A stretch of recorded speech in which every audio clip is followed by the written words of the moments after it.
पश्चिम बंगाल समेत 5 राज्यों में आज विधानसभा चुनाव के नतीजे होंगे घोषित। सुबह 8 बजे वोटों की गिनती जारी। बंगाल के रुझानों में कांटों की टक्कर। मधुपुर विधानसभा चुनाव के आज आएंगे नतीजे। ईवीएम में कैद है प्रत्याशियों की किस्मत। सुबह 8 बजे से शुरू हुई काउंटिंग।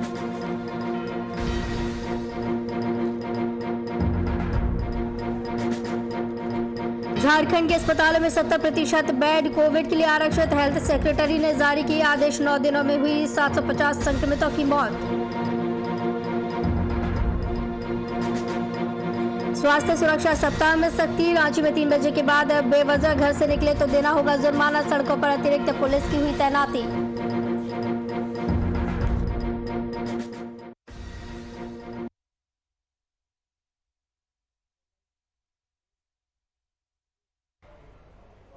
नमस्कार, वीआईपी न्यूज में आपका स्वागत है। आपके साथ मैं हूं आस्था श्रीवास्तव और इस वक्त की बड़ी खबर आ रही है। आपको बता दें कि मधेपुरा मेडिकल कॉलेज में प्राणवायु का संकट। अस्पताल के बाहर ऑक्सीजन बेड नहीं है का नोटिस चिपकाया।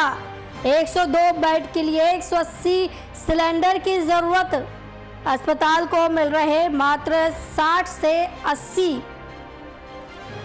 हाल ही में कोविड डेडिकेटेड अस्पताल घोषित किया गया।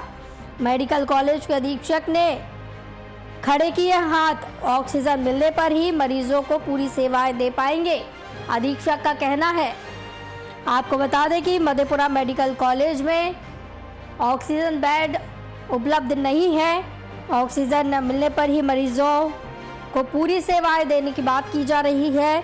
मेडिकल कॉलेज के अधीक्षक ने हाथ खड़े कर दिए हैं। मधेपुरा मेडिकल कॉलेज को हाल ही में कोविड डेडिकेटेड अस्पताल घोषित किया गया था। 102 बेड के लिए 180 सिलेंडर की जरूरत है, लेकिन अस्पताल को मात्र 60 से 80 मिल रही है।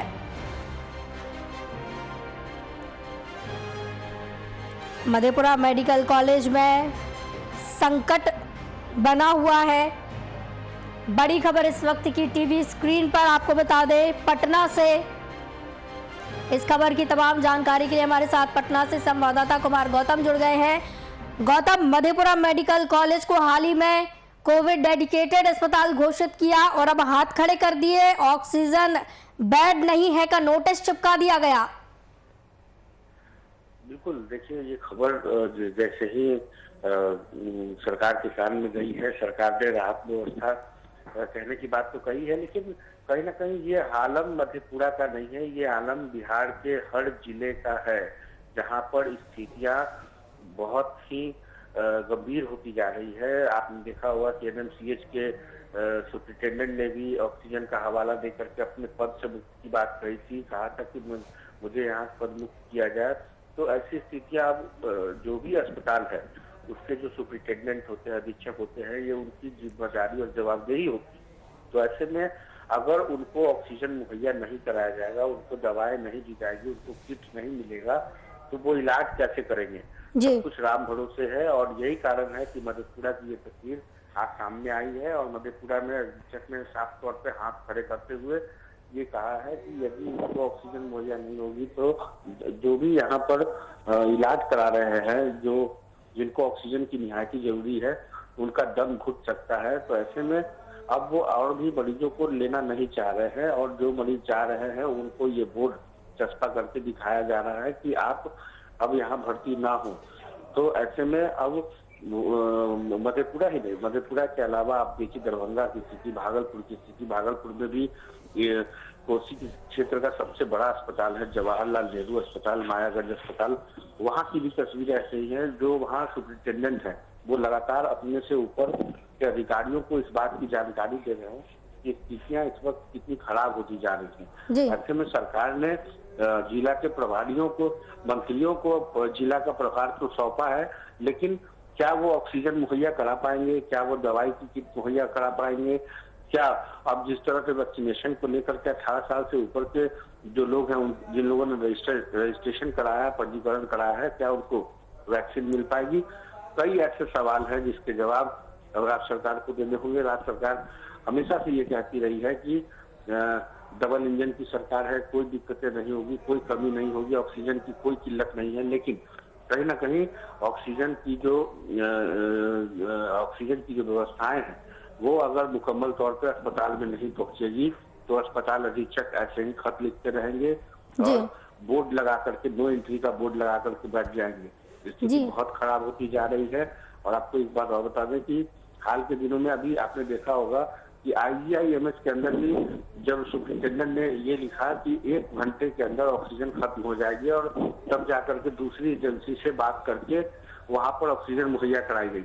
जो ये राजधानी है जहाँ पर मुख्यमंत्री बैठते हैं, स्वास्थ्य मंत्री बैठते हैं, उनके अधिकारी बैठते हैं, उनके प्रधान सचिव बैठते हैं, लेकिन जिलों के हर जिलों का आलम करीब करीब ऐसा ही है। मरीजों की तादाद हर दिन बढ़ती जा रही है और जो बेड है वहाँ उस बेड में जो ऑक्सीजन है उन ऑक्सीजन की किल्लत और कालाबाजारी साफ तौर पर देखने को मिल रही है।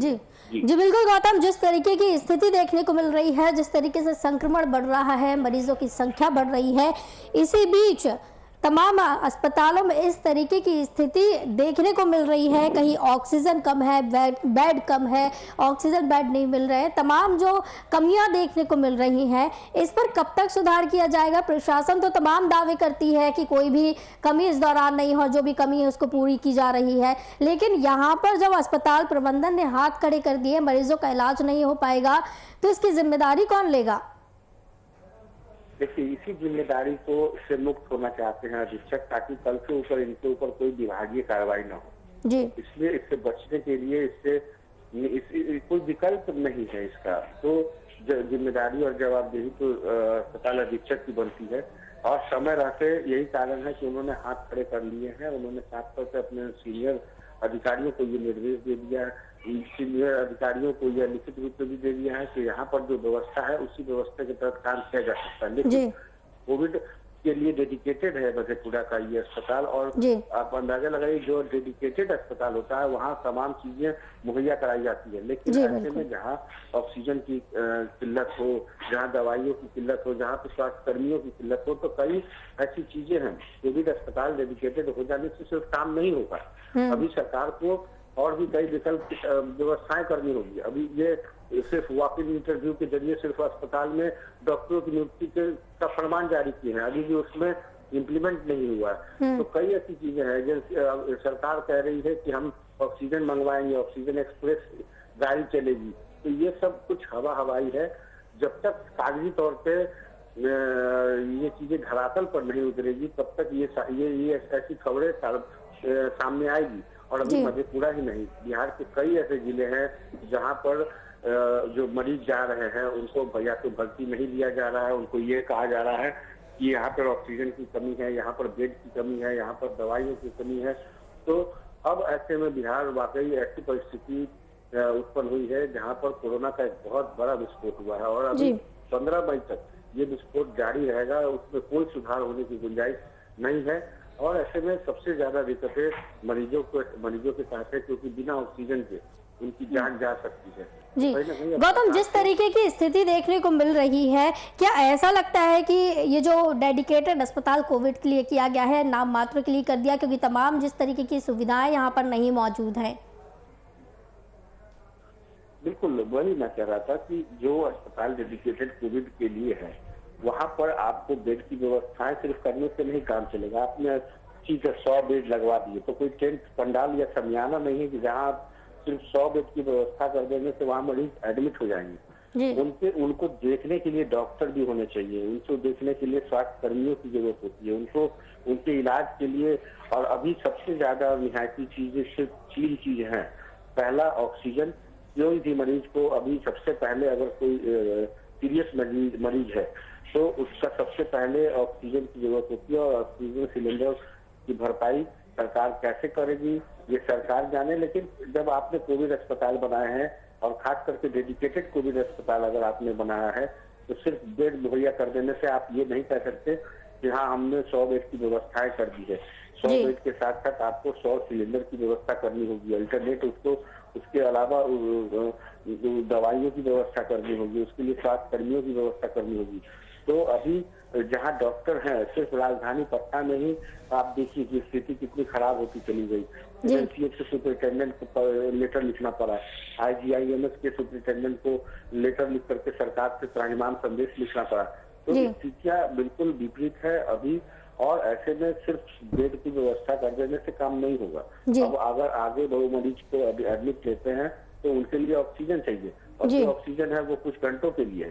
तो जी। ऐसे में अगर उनको ऑक्सीजन की मुहैया नहीं कराई जाएगी तो उन मरीजों की जान जा सकती है, मरीजों की जी। सांस अटक सकती है। तो कहीं ना कहीं अब सरकार को, प्रशासन को अपने इन दावों को धरातल पर उतारना होगा। जी। और जिन विभाग के जो मंत्री हैं, जिनको कहा गया है कि जिले की कमान संभालिए, वैसे लोगों को अब तमाम व्यवस्थाएं भी करनी होगी। सिर्फ कमान संभालने से काम नहीं चलेगा।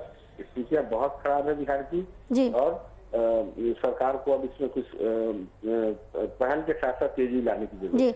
जी बिल्कुल गौतम, पटना में ही जहां मुख्यमंत्री, तमाम मंत्री यहां बैठते हैं और उनकी तरफ से तमाम दावे किए जाते हैं सुविधाएं देने के, जब पटना में ही जो कि राजधानी भी है वहां इस तरीके की कमियां देखने को मिल रही हैं, तो तमाम जिलों के क्या हालात होंगे ये अंदाजा लगाया जा सकता है। तो इस पर एक बड़े सवाल भी खड़े होते हैं प्रशासन के ऊपर। बिल्कुल सवाल खड़े होते हैं और सरकार इससे बच नहीं सकती। सबसे बड़ा सवाल है कि सरकार अब इससे बच नहीं सकती। जी। सरकार को जिस समय कोरोना का जो पहला स्टेज आया था उस समय भी कई ऐसी घोषणाएं की थी जो आज तक पूरी नहीं हुई।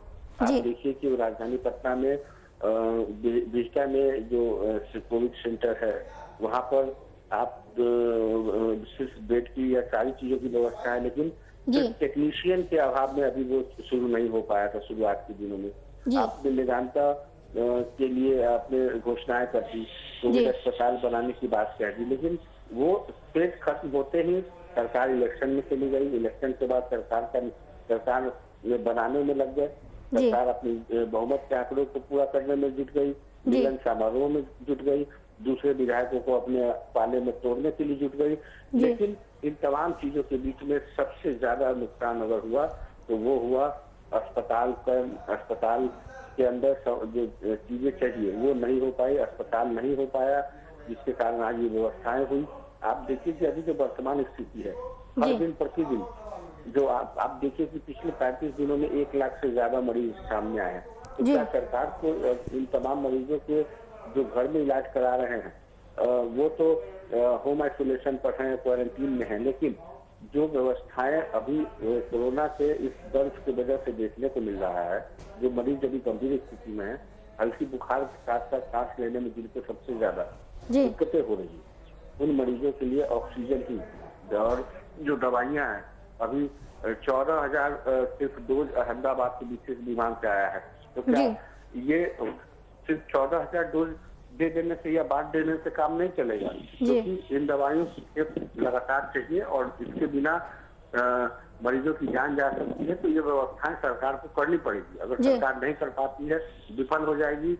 यही कारण है कि अभी ज्यादा से ज्यादा मरीज जो है वो यहाँ दम तोड़ रहे हैं, क्योंकि यहाँ पर ऑक्सीजन की किल्लत, दवा की कालाबाजारी सबसे ज्यादा सामने आ रही है।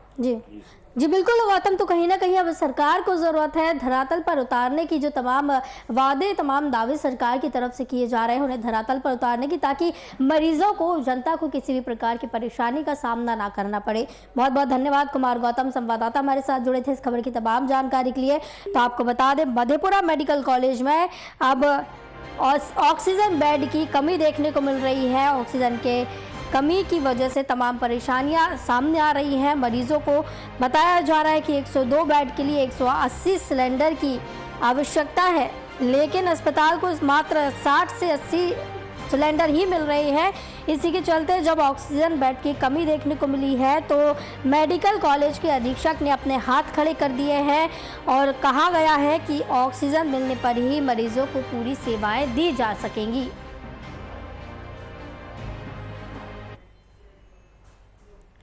बिहार में कोरोना की दूसरे लहर के बीच मुख्यमंत्री नीतीश कुमार ने अपने सभी मंत्रियों को अलग अलग जिलों के प्रभारी बना दिए हैं। इसके साथ ही सभी मंत्रियों को जिला कार्यान्वयन समिति का अध्यक्ष भी बनाया गया। इन मंत्रियों को अपने अपने गृह जिले से दूर वाले जिलों का प्रभार दिया गया है। क्षमता के मुताबिक कुछ मंत्रियों को 2-2 जिलों का प्रभार भी मिला। 2-2 जिलों के प्रभारी मंत्री मंत्रिमंडल में भी वरिष्ठ हैं। हालांकि जिन इलाकों में कोरोना का ज्यादा प्रभाव है उनकी जिम्मेदारी मंत्रिमंडल के वरिष्ठ नेताओं को दी गई है। उप मुख्यमंत्री तारकिशोर प्रसाद को पटना जैसे संवेदनशील जिले का प्रभारी बनाया गया है, उन्हें मुंगेर का प्रभार भी दिया गया। दूसरी ओर मुख्यमंत्री रेणु देवी को बेगूसराय और बांका का प्रभारी बनाया गया है। तारकिशोर प्रसाद, रेणु देवी, विजय कुमार चौधरी, विजेंद्र यादव, अशोक चौधरी, मंगल पांडे, अमरिंदर प्रताप सिंह और संजय कुमार झा को 2-2 जिलों की जिम्मेदारी दी गई है। इन 2-2 जिलों के 8 मंत्रियों में 4 जेडीयू के और 4 बीजेपी के हैं, यानी दोनों ही पार्टियों में बराबर बराबर जिम्मेदारी दी गई है।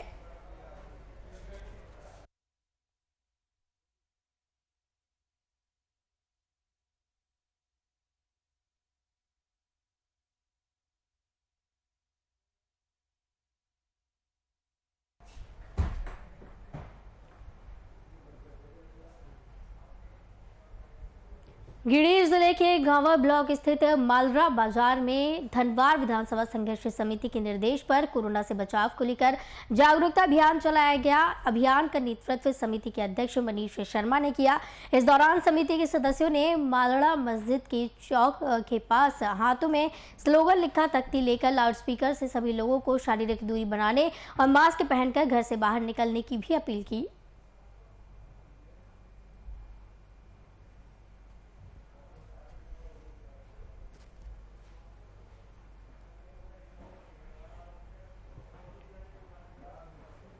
देश भर में कोरोना ने अपना कहर बरपा रखा है। कोरोना से स्वास्थ्य व्यवस्था बद से बदतर हो गई है। बिहार में टेक्नीशियन की कमी के चलते सरकारी अस्पतालों में वेंटिलेटर धूल फांक रहे हैं, जिसके चलते सरकार ने बंद वेंटिलेटरों को निजी कंपनियों के हाथों में देने का फैसला लिया। बिहार की स्वास्थ्य व्यवस्था की स्थिति और इस पर जारी सियासत पर देखिए ये खास रिपोर्ट।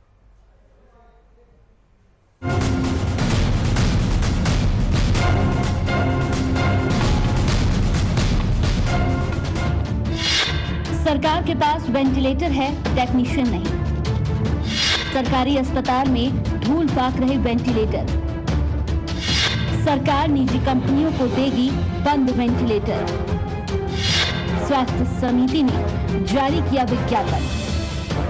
कोरोना काल में बिहार की सरकारी स्वास्थ्य व्यवस्था की कलाई परत दर परत खुलती जा रही है। बिहार के सरकारी अस्पतालों से वेंटिलेटर के धूल फांकने की खबरें लगातार आ रही हैं। जिलों से शिकायत आ रही है कि अस्पताल में वेंटिलेटर तो है, लेकिन उन्हें चलाने वाले टेक्नीशियन नहीं हैं, जिसकी वजह से मशीनें अस्पताल में पड़े पड़े धूल फांक रही हैं। महामारी में आईसीयू तो आईसीयू, वेंटिलेटर जो आया आज तक टेक्नीशियन नहीं आया है और स्वास्थ्य विभाग टेक्नीशियन की रो रहे हैं। टेक्नीशियन की मांग की है, जैसे हम लोग मिलेगा तो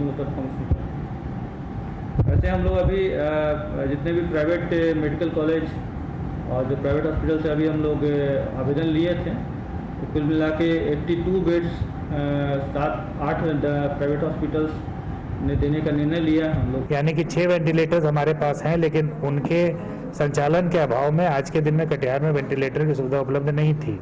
तो मैं जिस दिन से आया हूँ उस दिन से मैं इसकी कोशिश कर रहा हूँ। मैंने कटिहार मेडिकल कॉलेज को विजिट किया था 14 तारीख को। वहाँ के प्रशासन से हमने बात करके उनको हमने आग्रह भी किया, थोड़ा फोर्स भी किया कि आप अपना टेक्नीशियंस दे ताकि हमारा वेंटिलेटर चल सके। कोरोना की दूसरी लहर के आते ही बिहार सरकार के हाथ पांव फूलने लगे हैं। पहले तो मुख्यमंत्री ने डॉक्टरों और पैरामेडिकल स्टाफ की नियुक्ति का आदेश दिया और अब अस्पतालों में बंद पड़े वेंटिलेटर को निजी अस्पतालों को सौंपने का फैसला लिया। बिहार स्वास्थ्य समिति की तरफ से इसके लिए विज्ञापन भी जारी कर दिए गए। इसके जरिए निजी अस्पतालों को वेंटिलेटर लेने के लिए आमंत्रित भी कर दिया गया। वहीं बिहार सरकार के इस फैसले पर नेता प्रतिपक्ष ने कड़ी प्रतिक्रिया दी है। तेजस्वी यादव ने ट्वीट करते हुए लिखा है कि हे भगवान, हमारे बिहार की क्या दुर्दशा कर दी।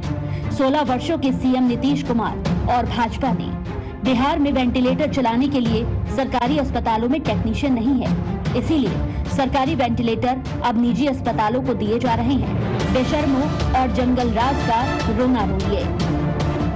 वेंटिलेटर को निजी कंपनियों के हाथों में सौंपने के साथ ही बिहार सरकार ने कोरोना मरीजों को 2 किस्तों में 3-3 रेमडेसिविर देने का फैसला लिया है, जिसके संबंध में राज्य स्वास्थ्य समिति ने सभी जिलों को निर्देश भी जारी कर दिए हैं। लेकिन ऐसे में बड़ा सवाल उठता है कि राज्य में 70,000 से ज्यादा मरीजों की हालत गंभीर है। और सरकार ने केवल 14,000 रेमडेसिविर मंगाई है। Desk report VIP news.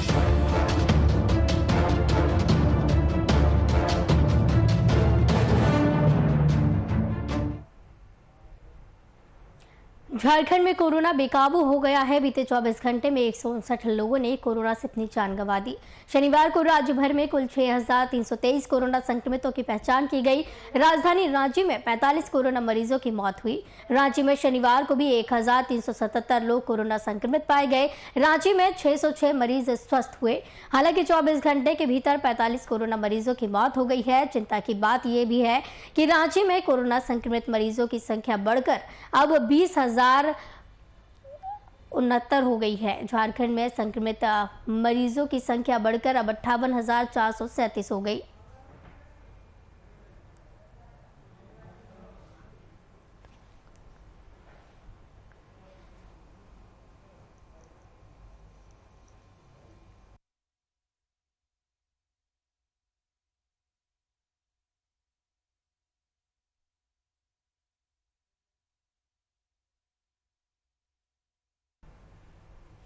Bihar के बेगूसराय में फर्जी क्लिनिक की आड़ में लोगों से लाखों रुपए ऐंठने के बाद भी लोगों के जीवन के साथ खिलवाड़ किया जा रहा है। घटना नगर थाना क्षेत्र के पावर हाउस के कर्पूरी चौक के निकट स्थित NH 31 किनारे अवैध निजी क्लिनिक की बताई जा रही है, जहां शिक्षा विभाग में कार्यरत प्रकाशन अधिकारी की मौत हो गई और डॉक्टर ने धमकी देते हुए कहा कि लाश को ले जाओ नहीं तो फेंक देंगे। घटना नगर थाना क्षेत्र के पावर हाउस के कर्पूरी चौक के निकट स्थित NH 31 किनारे अवैध निजी क्लिनिक की बताई जा रही है। दूसरी तरफ घटना की सूचना मिलते ही नगर थाने की पुलिस मौके पर पहुंच क्लिनिक में कार्यरत एक कर्मचारी को हिरासत में लेकर पूछताछ में जुटी हुई है।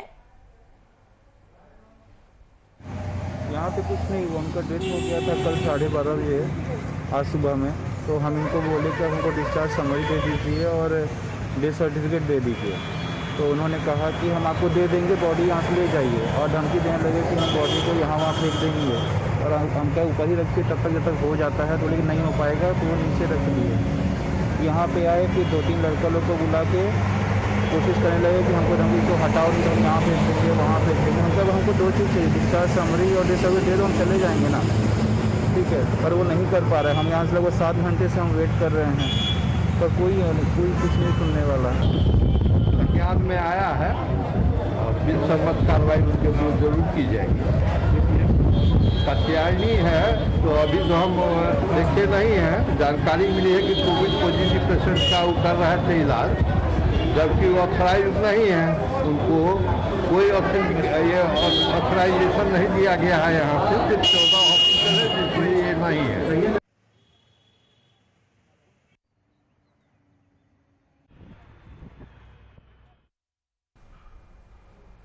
सहरसा जिला जोहार सदर अनुमंडल अंतर्गत सदर थाना क्षेत्र के सिसई गांव में शराब चोरी होने पर पंचायत होने का वीडियो तेजी से वायरल हो रहा है। इस वीडियो में खेत से शराब चोरी होने पर खेत मालिक को मंदिर में कसम खाने की बात कही जा रही है या फिर शराब लौटाने की। मामला सदर अनुमंडल क्षेत्र का है। तस्वीर में दिख रहे पंचायत करने वाले कोई और नहीं, शाहपुर पंचायत के मुखिया शैलेंद्र यादव और ओकाही पंचायत के सरपंच विद्यानंद यादव हैं। हालांकि इस वायरल वीडियो की पुष्टि VIP न्यूज नहीं करता।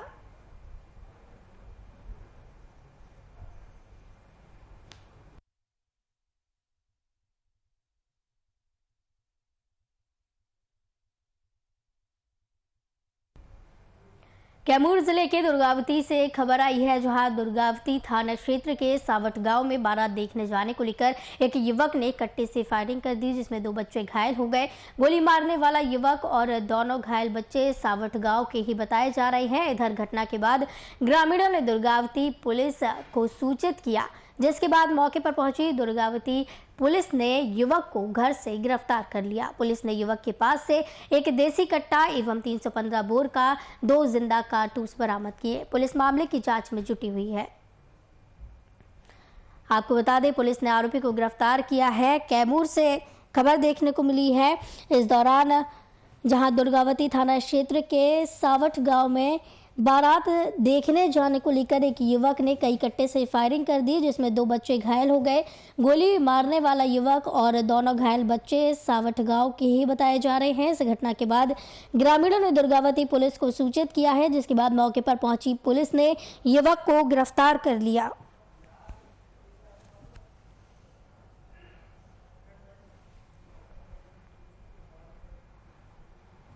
वीआईपी न्यूज़ के बुलेटिन में फिलहाल इतना ही। मुझे दीजिए इजाजत। नमस्कार।